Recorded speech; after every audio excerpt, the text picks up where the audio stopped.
สวัสดีค่ะ and welcome back to Edinburgh Insight here on GBN Station. You are now with me กรกัน วิชิตพันธ์ Life can be hectic and challenging. We have so many responsibilities, so it's hard for us to make time for a spiritual life. But after watching these videos, you might find ways to cultivate a spiritual life while living in the material world. Let's take a look together.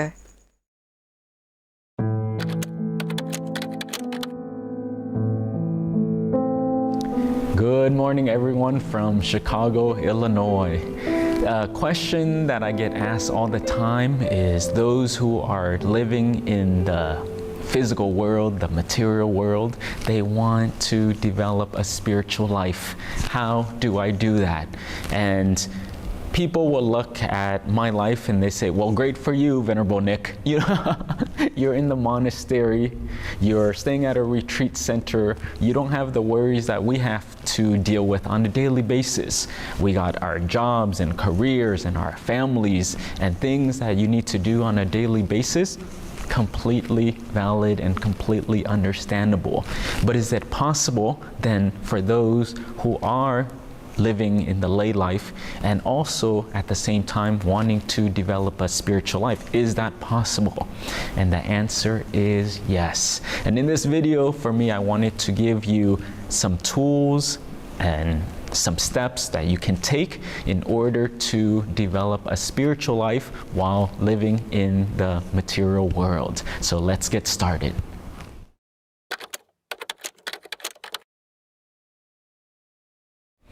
The first step is to find a community, a spiritual community. And hopefully in the place that you're at, there are some meditation centers, there are some spiritual centers that you can be part of, maybe getting some friends who can go on this path with you.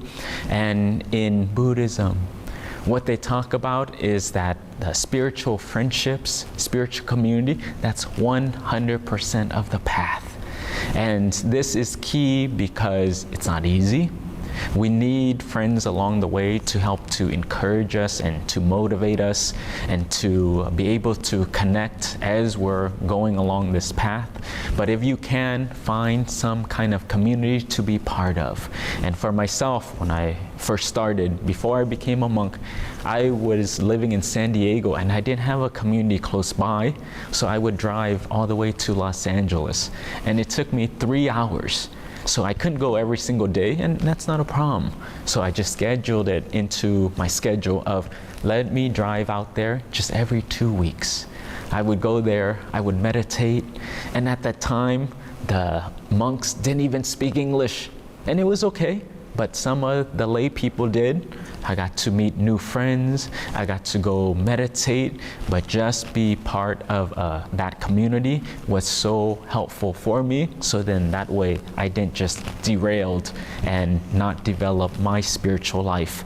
But being around those people can be conducive and can be supportive. Then for those who just absolutely do not have a community around you, a physical place, well, go online. And there are some communities, there are some sanghas, there are some groups, there are some clubs that meet around meditation, that meet around the spiritual life.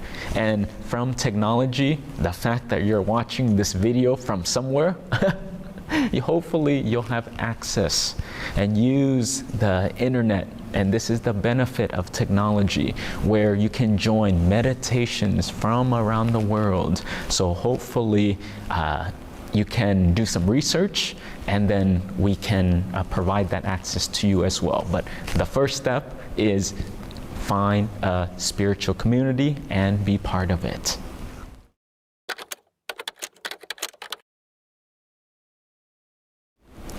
Use spiritual models and use spiritual tools. So even if you do not have the opportunity, you don't have to go be a monk in Thailand. You do not have to come to a retreat center here where we stay, but just use the wisdom and apply the tools, and it's accessible to anyone around the world.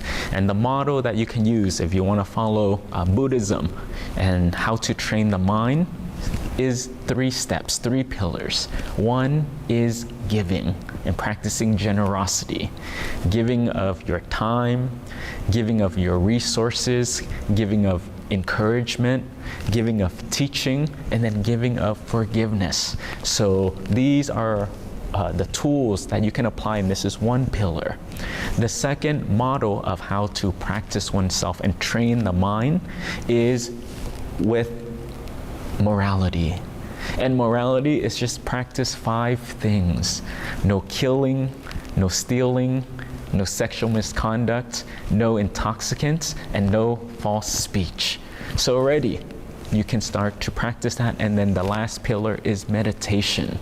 Wherever you are in the world, regardless of whatever job you're doing, you can still practice this model. So take the tools, and then you can cultivate this spiritual life. And the spiritual life for us is training of the mind. So take the knowledge and take the wisdom, incorporate it into your schedule where you do it on a daily practice, and you can continue to strengthen this spiritual life inside as well.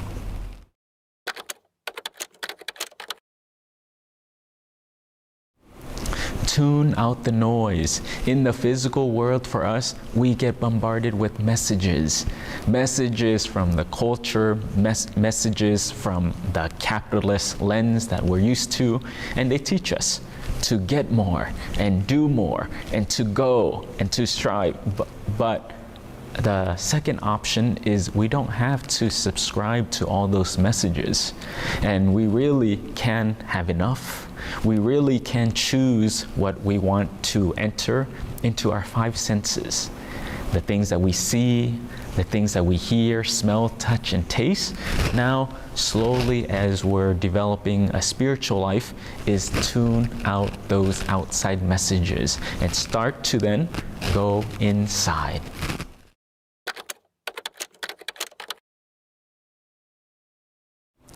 Get out in nature. So many people, their typical day is quite stressful. Many of you are stuck in traffic in the morning. You go to your jobs, you're in a physical building.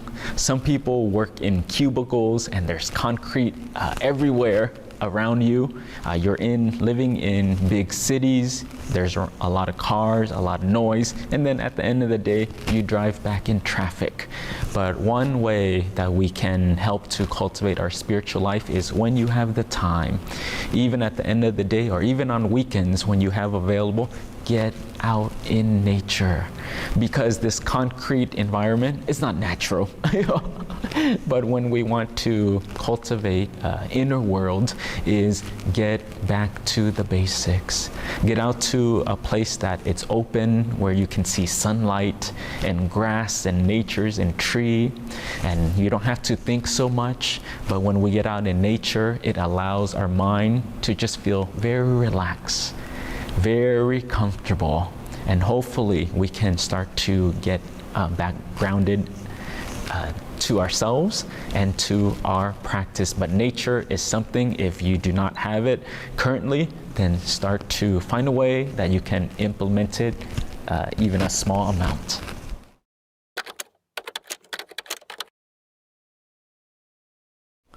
Practice minimalism. So going out there, doing your work, doing your job, making a good living for yourself, that's not an issue at all. So go do that, because you need to support yourself. You need to get your basic needs met. But for those who want to develop a spiritual life, there can be a point where it's enough. And many times when we have this mindset of more, and it's never enough, then we have more responsibilities, and those things take up a lot of our time.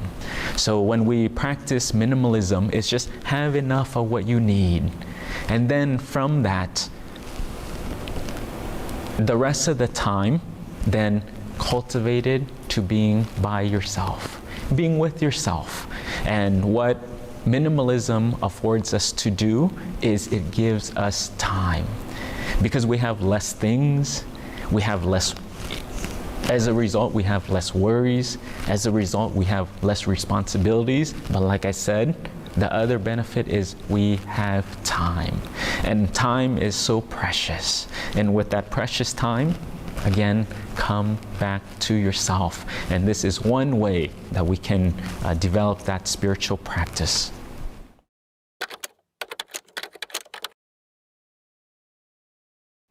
And the last tip is change your definition of success. So for most people, definition of success in the capitalist world is money, fame, status, praise. Those are how we judge ourselves as successful. How big is my house? How many cars do I have? What do I look like? So again, not good or not bad, but that's one approach for the outside world. But for those who are wanting to develop a spiritual life, change your gauge for success. And how we practice ourselves in the monastery is we look at our thoughts, our speech, and our actions. Were they wholesome or unwholesome today? So now take a moment and see, how did I do? The thoughts, were they negative? Were they resentful, or were they quite positive? Your speech, okay, were you divisive? Were you talking about others? Were you gossiping? Or were you quite kind? Were you sensitive? Were you supportive? And then also your behaviors. Were you doing things that were wholesome and that is helpful and not harmful for yourself and others? And this can be a good marker for success. Another marker for success is, how did you train yourself today? What we talked about earlier, the 3 pillars, is just the morality piece, the giving and generosity, and then meditation. And from that, we're looking at the quality of our minds. But when we change the gauge of how the outside world is judging us for success, then if you want to live a spiritual life, change your criteria. And you need a new measurement, and you need a new way to assess of where am I going and what am I trying to do. But when we look at just simply our thoughts, speech, and action, this is more in line with the spiritual life.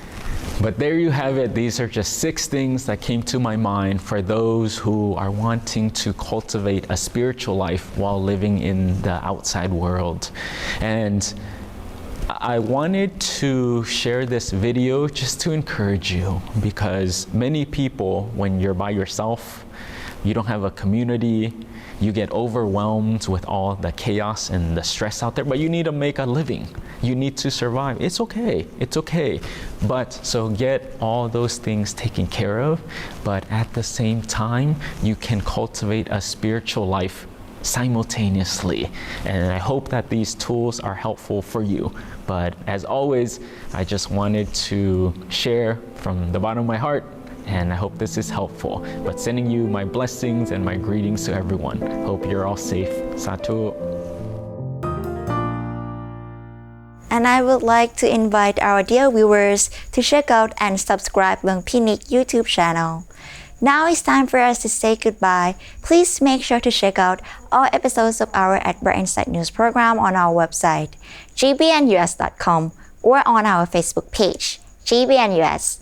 Thank you for joining us. Rejoice in your merit. สวัสดีค่ะ